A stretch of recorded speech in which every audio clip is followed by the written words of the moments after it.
আমি যদি নির্বাচিত হই তাহলে প্রথম অঙ্গীকার বাংলাদেশে সুশাসন নিশ্চিত করা, সুশাসনের সাথে সম্পৃক্ত যা কিছু আছে সেই পরিবেশ নিশ্চিত করা, শিক্ষার পরিবেশ নিশ্চিত করা, নারীদের অধিকার নিশ্চিত করা, দুর্নীতিমুক্ত সমাজ নিশ্চিত করা, এই সব কিছুর জন্য কাজ করব। মানবাধিকার নিশ্চিত করা, ন্যায় বিচার নিশ্চিত করা, আইনের শাসন নিশ্চিত করা, এরপর সর্বোপরি বাংলাদেশের মানুষ যাতে আজীবন তার নিজের পছন্দ মতো ভোট দিতে পারে সেই পরিবেশ নিশ্চিত করা।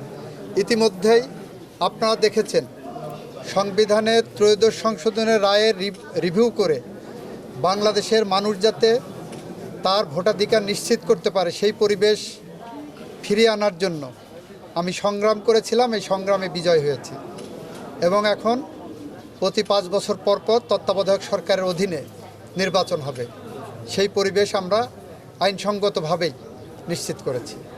সুতরাং আমার অঙ্গীকার খুবই সুস্পষ্ট, স্পষ্ট বার্তা নিয়ে এসেছি যে আমরা বিএনপির পক্ষ থেকে দুর্নীতির বিরুদ্ধে, সুশাসনের পক্ষে, ন্যায় বিচারের পক্ষে, আইনের শাসনের পক্ষে, গণতন্ত্রের পক্ষে, মানবাধিকারের পক্ষে এবং বাংলাদেশের স্বাধীনতা সার্বভৌমত্বের পক্ষে আমরা নিরন্তর সংগ্রাম করেছি, করছি এবং করব।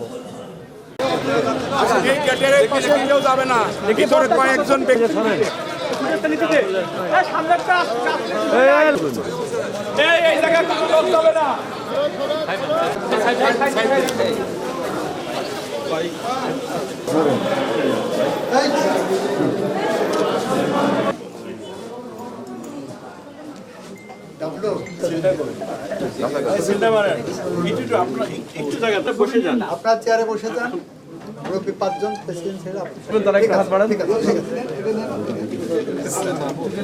ভাই একটু আমি পাঁচ জন হয়েছে। থ্যাংক ইউ, ঠিক আছে।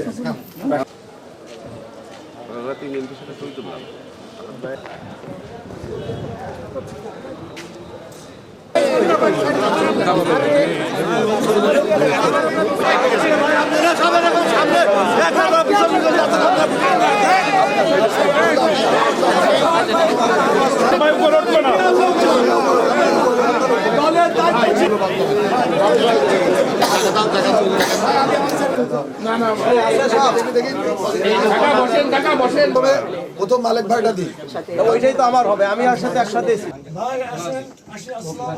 তুই হাসে কাজ হলো না রে।